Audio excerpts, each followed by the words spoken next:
అందరికీ నమస్కారం. జై శ్రీరామ్, జై కల్కి భగవాన్. ఈరోజు యూట్యూబ్లో చాలా వరకు డిబేట్స్ జరుగుతూ ఉన్నాయి. క్రిస్టియన్స్కి, హిందూస్కి, వీళ్ళది తప్పంటే వాళ్ళది తప్పంటే, మీ దేవుడు రాంగ్, మా దేవుడు రాంగ్, మీ దేవుడు గలీజ్ చేసిండు, మా దేవుడు మంచిగా చేసిండు.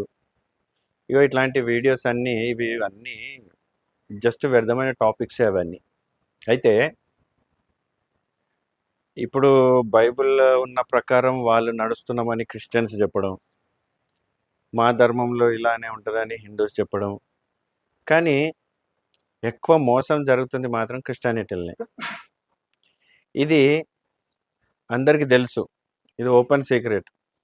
కానీ దాని గురించి అవగాహన లేనప్పుడు వాళ్ళని ఏం ప్రశ్నించినా వాళ్ళు వ్యర్థమైన మాటలే చెప్తూ ఉంటారు క్రిస్టియన్స్. ఇప్పుడు మనము హిందూ ధర్మంని కాపాడడానికి ఎంతోమంది యోధులు ముందుకొస్తున్నారు, చాలా మంది ప్రయత్నిస్తున్నారు. ఇప్పుడు సపోజ్ లలిత్ కుమార్ గారు కానీ, కరుణాకర్ గారు కానీ, మన ఎక్స్ క్రిస్టియన్ ప్రవీణ్ గారు కానీ, రాధ మనోహర్ దాస్ గారు కానీ, ఇట్లా ఎంతోమంది ప్రయత్నిస్తుండ్రు.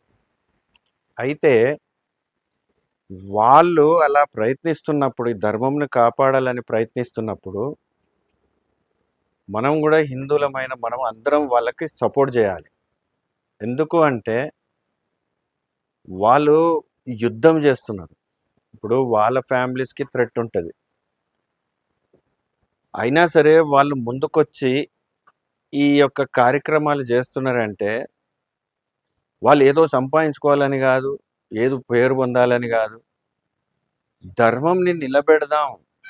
ఈ క్రిస్టియన్స్ యొక్క అరాచకాలు ఎక్కువైపోయినాయి, మన భారతదేశంలో ఉన్న పేద ప్రజలే మోసపోతున్నారు అనేది వాళ్ళు యుద్ధం చేసి ధర్మంని నిలబెడుతున్నారు. ఇలాంటి వారికి మనం చాలా సపోర్ట్ ఇవ్వాలి. ఎవరింట్లో వాళ్ళు కూర్చుంటే అది వ్యర్థమే. ఇప్పుడు చూడండి, క్రైస్తవులు ఏం చేస్తారు, ఒక్కరిని మార్చితే ఆ ఒక్కడు పోయి ఇంకా 10 మందిని మార్చాలని చూస్తుంటారు. మరి మనము వీళ్ళకి అవగాహన తెప్పియాలి. అరే అది కాదురా బాబు, ఇది మంచి దారి, ఇది చెడు దారి కాదు, మంచి దారి. నీ తల్లిని నువ్వే మర్చిపోతున్నావు. ఇది మన భారతదేశంలో ఉన్న అతిపెద్ద ప్రాబ్లం. నీ తల్లిని నువ్వే మర్చిపోతున్నావు అని వానికి గుర్తు చేసి, మన గ్రంథాలలో ఉన్నాయన్నీ చదివించి, మన గ్రంథంలో ఉన్న నీతి మార్గం కానీ, సత్య మార్గం కానీ, ధర్మం కానీ వాళ్ళకి నేర్పిస్తూ ఉండాలి. అయితే ఇక్కడ చూడాలి, ఒకటి అందరు గమనించాల్సింది ఏంటంటే, వ్యర్థంగా మనం కొట్లాడొద్దు ఎవరితో, నిజం చెప్పాలంతే. ఇప్పుడు ఎట్లా, ఇప్పుడు మన యాంకర్స్ కానీ, యూట్యూబ్లో ఉన్న యాంకర్స్ కానీ, ఇప్పుడు మన కరుణాకర్ గారు కానీ, లలిత్ కుమార్ గారు కానీ, ప్రవీణ్ గారు కానీ, ఇప్పుడు వీళ్ళందరూ ఏం చేస్తున్నారంటే అడుగుతున్నారు ప్రశ్నలు వాళ్ళని, మంచిదే, కానీ అవంతా జనరల్ క్వశ్చన్సే. వాళ్ళు తప్పించుకొని వెళ్ళిపోతున్నారు. వాళ్ళు మేము ప్రసాదం తినొద్దు, మా బైబిల్లో రాసి ఉంది, మేము చాలా నీతిగా ఉంటాం, పవిత్రంగా ఉంటామంటే, ఇప్పుడు నీ పవిత్రము, నీ నీతి మరి యేసుప్రభు చెప్పినట్టే ఉన్నదా? ఇప్పుడు నువ్వేమో మోసం చేస్తున్నావు, ప్రసాదం తింటే అపవిత్రం అయిపోతావా? అంటే ప్రసాదం చేసిన వాళ్ళంతా అపవిత్రులా? అంటే విగ్రహారాధనకు పెట్టింది తింటే నీకేమైనా అయిపోతుందా? ఇప్పుడు విగ్రహారాధనకు పెట్టింది తిన్నప్పుడు నువ్వు అపవిత్రమైనప్పుడు మరి నీ ప్రజల్ని ఎందుకు మోసం చేస్తున్నావు? నీ గుడిలలోకి వచ్చే పేద ప్రజల్ని మోసం చేసి వాళ్ళ దగ్గర సొమ్ము లాక్కొని వాళ్ళకు ప్రార్థనలు చేయకుండా వాళ్ళకు వ్యర్థమైన మాటలు చెప్తున్నారు కదా. బైబిల్లో ఉన్న సత్యవాక్యం ఏదైతే ఉన్నదని మీరు చెప్తున్నారో అది బోధిస్తలేరు కదా. మరి అది ఎప్పుడు బోధిస్తావు? ఇప్పుడు నీ గుడిలో నువ్వే అపవిత్రం అవుతాను, మళ్ళీ ఈ ప్రసాదం తింటే అపవిత్రం అవుతానేనా అంటున్నావు. ఇది ఎంతవరకు కరెక్టు? ఇప్పుడు మీ యేసుప్రభువే చెప్పిండు, నోటి నుంచి పోయేది బహిర్భూమిలోకి వెళ్ళిపోతుందని, అది అపవిత్రపరచదు. ఏది అపవిత్రపరుస్తుంది? హృదయమునందు ఉన్న చెడు ఆలోచనలు, చెడు బుద్ధులు అది అపవిత్రపరుస్తుంది. మరి మీరు క్రిస్టియన్స్ ఏం వాక్యం వింటుండ్రో, మరి ఏం నడుస్తుండ్రో మీకు అర్థమైతలేదు. ఇప్పుడు ప్రసాదం ఎందుకు పెడితే తినొద్దు, ఎందుకు పెడితే అసహించుకోవాలి, అది అపవిత్రం ఎట్లయిపోయింది అంటే, మీరు జస్ట్ బాహ్య రూపం అంటే బయట ఉన్న లోకరీతియే ఆలోచిస్తున్నారు కానీ, మరి మీ యేసుప్రభు చెప్పినట్టు ఆత్మ గురించి ఆలోచిస్తున్నారా మీరు? ఇప్పుడు ఆత్మ గురించి అంటే, నీకు ఈ శరీరంతోని ఈ ప్రసాదం తింటే నువ్వు అపవిత్రం అయిపోయినావా? అంటే అంత భయమా మీకు? అపవిత్రం ఎట్లయితావు? నీ హృదయంలో ఉన్న చెడ్డ ఆలోచనతోనే అపవిత్రమవుతావు. మరి ఈ ఇప్పుడు మనోళ్ళు గూడా ఈ యాంకర్స్ గాని, వీళ్ళందరూ గాని ఎవరైతే ధర్మయుద్ధం కోసం నిలబడ్డారో వీళ్ళందరూ కూడా వాళ్ళని కామన్‌గానే అడుగుతున్నారు. ఈ ప్రసాదము ఎందుకు తినరు? మీరు ఎంత సంపాదించుకున్నారు? ఇవన్నీ వ్యర్థం. వాళ్ళు తప్పించుకొని పోతున్నారు. వీళ్ళ లొసుగులు చాలా ఉన్నాయి. ఇప్పుడు బైబిల్ తెలిసిన వాళ్ళు కరెక్ట్‌గా వాళ్ళతోని వాదించగలరు. అసలు వీళ్ళు క్రైస్తవులు మొత్తము బైబిల్‌ని ఉల్టా చెప్తున్నారు. అది మీరు గమనిస్తున్నారా ఎవరైనా? బైబిల్ గ్రంథములో ఒక వచనం చూపిచ్చి, ఇగో ఇది ఇలా ఉంటదని చెప్తున్నారు గానీ, మరి ఆ వచనం సారాంశం ఏంటి? యేసుప్రభు ఎందుకు చెప్పిండు? మరి మనం యేసుప్రభులాగా ఎలా బతకాలి? అనేది ఎవరు చెప్తలేరు. ఇప్పుడు ఈ పాస్టర్‌లంతా అందులో మోసానికే దిగబడిపోయారు. అందుకనే వీళ్ళని దేశద్రోహులంటాం. ఎందుకు? మతం తీసుకొచ్చి దేశాన్ని పాడు చేసేదాన్ని దేశద్రోహులే అంటారు. అయితే చూడండి, ఇప్పుడు చిన్న చిన్న ప్రశ్నలు వాళ్ళకి ఏం ఎఫెక్ట్ అయితది? వాళ్ళు జబ్బలు కొట్టుకొని పోతున్నారు. జాన్ పాల్ గాని, సతీష్ కుమార్ గాని వీళ్ళందరిని మీరు ఎంత ఇంటర్వ్యూ చేసినా మీకు బైబిల్ లోతుగా తెలవదు కాబట్టి వాళ్ళ ఆటలు సాగుతున్నాయి. మరి ఇప్పుడు నేను ఛాలెంజ్ చేస్తున్నా అందరికీ. బైబిల్ పట్టుకొని ముందుకు రండి. సతీష్ కుమార్ అయితేంది, వాళ్ళ అయ్య అయితేంది. మనకెందుకు? నువ్వు అవతల నుంచి నీ బైబిల్‌ల నువ్వు పేద ప్రజల్ని ఎంత మోసం చేస్తున్నావు? నువ్వు బైబిల్ ఎంతవరకు కరెక్ట్ చెప్తున్నావు నేను చెప్తా నీకు. నోరు మూసుకొని కూసోవాల్సొస్తది. ఇప్పుడు ఈ యాంకర్‌లతోని వీళ్ళు పైపైన ప్రశ్నలు అడుగుతున్నంత వరకు మీ ఆటలు సాగుతున్నాయి. మరి లోతైన ప్రశ్నలు ఎవరు అడగాలి? బైబిల్‌ల లోతైన ప్రశ్నలు ఎవరికి తెలుసు? వీళ్ళు పేద ప్రజల్ని ఎంత మోసం చేస్తుర్రు? బైబిల్‌నంత వ్యతిరేకంగా ఎలా చూపిస్తున్నారు? ఇది మీకు తెలవదు. ఎందుకు అంటే వాళ్ళ యేసుప్రభువే చెప్పిందేందంటే, వీళ్ళు క్రూరమైన తోడేళ్ళు. ఈ పాస్టర్‌లంటేనే, బోధకులంటేనే క్రూరమైన తోడేళ్ళు. వాళ్ళు లోపట ఏమి మోసం చేస్తుండ్రో ఇక్కడ బయటున్న వాళ్ళకి అర్థం గాదు. మళ్ళా బైబిల్ బాగా చదివిన వానికే అర్థమైతది వాళ్ళు ఎంత మోసం చేస్తున్నారో. క్రిస్టియానిటీలో ఉండి ఒక దేశాన్ని మోసం చేసుడనేది మీకు ఎంతవరకు కరెక్ట్ అనిపిస్తుంది? మనము ప్రతిసారి ఈ దేవుడు రాంగు, ఆ దేవుడు రాంగు, అసలు మీ దేవుళ్ళే తప్పు. ఇగో ఇదే ఫైటింగ్ జరుగుతుంది. అసలది వ్యర్థమైన ఫైటింగ్ అది. దేవుళ్ళు రాంగ్ అనేది పక్కకు పెడదాం. ఫస్ట్ మనుషులు ఏం చేస్తున్నారనేది కావాలి. ఎందుకంటే సరే, ఇప్పుడు ఒక మనిషి యేసు ప్రభునే తీసుకుందాం. యేసు ప్రభువుకి యూట్యూబ్‌లు లేనప్పుడే, టీవీ ఛానెల్స్ లేనప్పుడే, న్యూస్ పేపర్‌లు లేనప్పుడే ఇంత ఫేమస్ ఎందుకయ్యిండాయన? అంటే ఆయనలో ఏదో ఒక మంచి విషయం ఉన్నట్టే. ఇప్పుడు మన కృష్ణుడున్నాడు, మన రాముడున్నాడు. ఇప్పుడు మన హిందూయిజము ఇన్ని దేశాలల్ల ఇంత ఫేమస్ ఎందుకయింది? అంటే మన దేవుళ్ళలో కూడా సంథింగ్ ఏదో కరెక్ట్ ఉన్నది. ఇప్పుడు 57 దేశాలల్లో ముస్లిమ్స్ ఉన్నారు. వాళ్ళు అల్లాని పూజిస్తున్నారు. మరి ఆ అల్లా విషయం గూడా 57 దేశాలలో ఇంతమంది నమ్ముతున్నారంటే ఇప్పుడు ఆ దేవునికి కూడా ఏదో సమ్ స్పెషల్ ఉన్నట్టే కదా. ఇప్పుడు మనము ఒక 10 లక్షల మంది సబ్స్క్రైబర్స్ మనకు ఉంటేనే అబ్బా మనం చాలా గ్రేట్గా ఫీల్ అవుతాం. మరి ఏ సబ్స్క్రైబర్స్ లేకుండా, ఏ టెక్నాలజీ లేకుండా, ఏది లేకుండా యేసుప్రభు కానీ, అల్లా కానీ, రాముడు కానీ, కృష్ణుడు కానీ ఇంతమంది ఎట్లా ప్రభావితమైనరు వాళ్ళకి అంటే ఈ దేవుళ్ళు అనేవాళ్ళు వాళ్ళు ఎవరు దేవుడో ఎవరు దేవుడు కాదో ఇది తర్వాత విషయం మనం పక్కకు పెడదాం. ఎందుకంటే మనము దేవుళ్ళని తిట్టేంత పెద్దోళ్ళం కాము.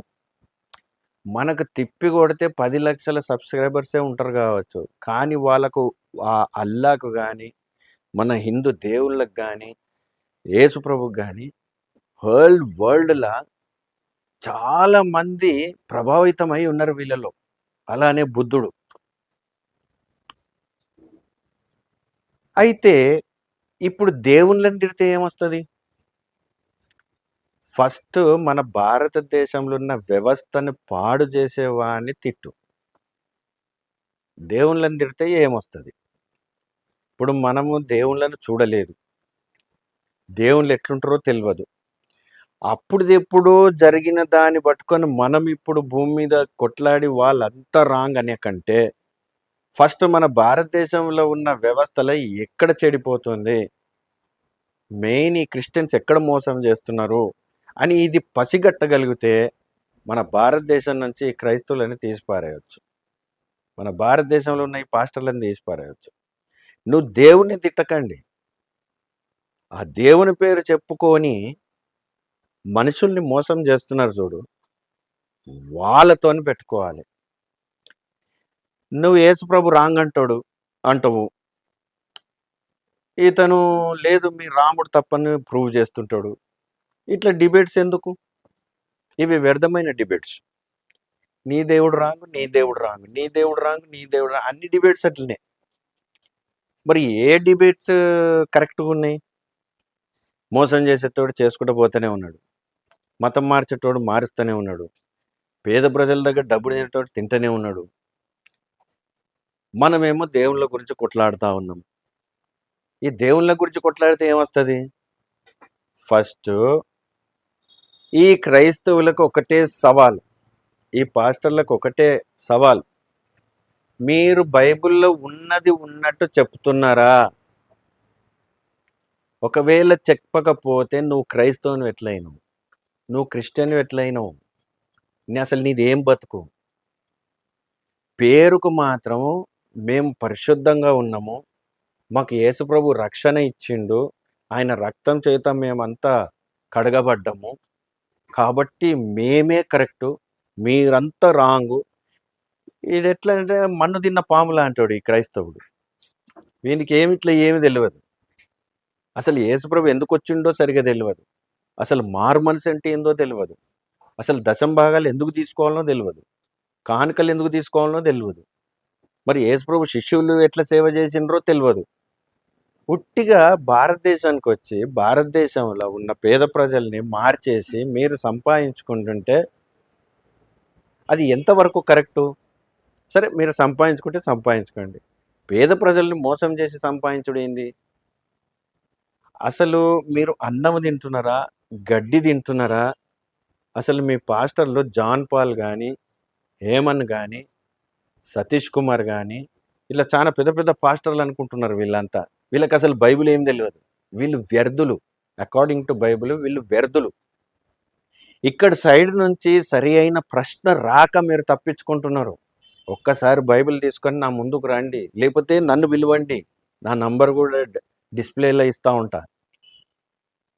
మీరు ఏం చేసి గింత హిందూ దేశంని ఇంతగనం పాడు చేయడానికి మీకు అధికారం ఎవరిచ్చిర్రు? నువ్వు మతంని తీసుకొస్తావు. బయటి దేశం ఆచారాలు తీసుకొస్తావు. ఇదే యేసుప్రభు తోవ అంటావు. యేసుప్రభు సూట్లు, బూట్లు వేసుకొని ధనవంతంగా అయ్యి వచ్చిండా? పెద్ద గుర్రం రథాలల్లో వచ్చి సేవ చేసిండా? కాలినడకననే కదా చేసింది. టెక్నాలజీ టైం లేనప్పుడే 2000 సంవత్సరాల క్రితమే ఆయన నడుచుకుంటా మంచి మాటలు చెప్పినప్పుడు, అది ఇంత ప్రపంచమంతా ప్రబలినప్పుడు, మరి నీదెందుకు నడుస్తలేదు? నీకింత టెక్నాలజీ పెట్టుకొని? అంటే నువ్వంత తప్పులు చెప్తున్నారు మీరంతా. బైబిల్ ఒక రకంగా ఉంది. మీరొక రకంగా చేస్తున్నారు. ఇది ఒప్పుకోకపోతే మీరు ద్రోహులే, దేశద్రోహులే.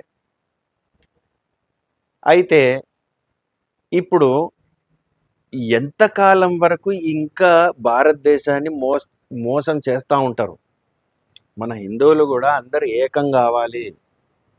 ఇప్పుడు కరుణాకర్ గారు, సుగుణ గారు, ప్రవీణ్ గారు, మన రాధా మనోహర్ దాస్ లాంటి వాళ్ళు, ఇంకా అనేక మంది సిద్ధులు, సంతులు, మొత్తం ఈ ఋషులు, వీళ్ళందరూ ఎంతో ప్రయత్నం చేస్తారు మన భారతదేశాన్ని ఒక మంచి హిందూ భారతదేశం కదా చేయడానికి. మరి మనం ఇళ్ళల్లో కూర్చొని మన వంటలు మనం చేసుకొని, మన బిజినెస్లు మనం చేసుకొని, మన ఉద్యోగాలు మనం చేసుకొని, మన పిల్లల్ని మనం చూసుకొని, మనం బాగున్నాములే అనుకుంటే సరిపోతుందా? హిందువులందరూ ఏకం కావాలి. ఈ ఎవరైతే ధర్మయుద్ధం చేస్తున్నారో వాళ్ళకు మనము సపోర్ట్ చేయాలి. సపోర్ట్ చేయకుండా ఎట్లా పడితే అట్లా మనది మనం తిని బ్రతుకుదాంలే అనుకుంటే మాత్రం నువ్వు హిందువుడవు కాదు. అసలు హిందూ దేశంలో నువ్వు పుట్టనే లేదనాలి. ఎందుకంటే ఒక హిందూ ధర్మం కోసం ఎవరన్నా ప్రయత్నిస్తున్నారు, కొట్లాడుతున్నారు అన్నప్పుడు హిందువులందరూ ఏకం కావాలి. ఇక్కడ మీకు తెలియకుండా మిమ్మల్ని మార్చేస్తున్నారు. ఏది? ఈ పాస్టర్లు. ఈ పాస్టర్లకు భారతదేశంలో గుడి కట్టే హక్కు లేదు. అదేదో మన రాజ్యాంగ ప్రకారమే కాదు. అసలు బైబిల్లో లేదు గుడి కట్టమని. పాత నిబంధనలో గుడి కట్టమని రాసింది, వాళ్ళు కట్టుకున్నారు, అది ఒకటే గుడి. ఇక మళ్ళా గుడి కట్టమని యేసుప్రభు చెప్పలేదు, యేసుప్రభు శిష్యులు చెప్పలేదు. మరి మీరే బైబిల్కి ఇంత ద్రోహం చేసుకుంటా, మేము పవిత్రులము, యేసు రక్తం మా మీద పడిపోయింది, మేము చాలా కడగబడ్డము, మీరంతా అపవిత్రులు, అన్యులు, ఇవన్నీ ఏం మాటలు మాట్లాడుతున్నారు? ప్రసాదం తింటే మీరు అపవిత్రం అయిపోతారు అంటే మేము వీళ్ళు చేసేదంతా అపవిత్రులే అంటారు. నోరు అదుపులో పెట్టుకోవాలి. మీ యేసు ప్రభు నోరు ఎట్లుండెనో మీది కూడా నోరు అట్లనే ఉండాలి. వ్యర్థమైన మాటలు మాట్లాడద్దు. యేసుని నమ్ముకున్నా అంటావు, ఇక్కడ పేదోని సొమ్ము తినేస్తావు. యేసుని నమ్ముకుంటున్నా అంటున్నావు, బైబిల్లో ఉన్న వాక్యాలన్నీ అబద్ధం బోధిస్తున్నారు. అందుకని యేసుప్రభు ఏమన్నాడంటే, అనేకమైన అబద్ధ ప్రవక్తలు వస్తారు ఈ భూమి మీదకి అని ఉన్నాడు అంత్య దినాలలో. అనేకం అన్నాడు, ఒక్కరిద్దరు కాదు, అనేకం. అంటే అందరు అంతే. ఇప్పుడున్న పాస్టర్లు మొత్తము బైబిల్ని రాంగ్ చూపించి పేద ప్రజల్ని మోసం చేసి సంపాదించుకోవడం ఒక్కటే. వీళ్ళు క్రూరమైన తోడేళ్ళు, గుంట నక్కలు. యేసుప్రభే చెప్పిండు. కాబట్టి భారతదేశాన్ని చెడగొట్టకండి, ఈ భారతదేశాన్ని కాపాడండి.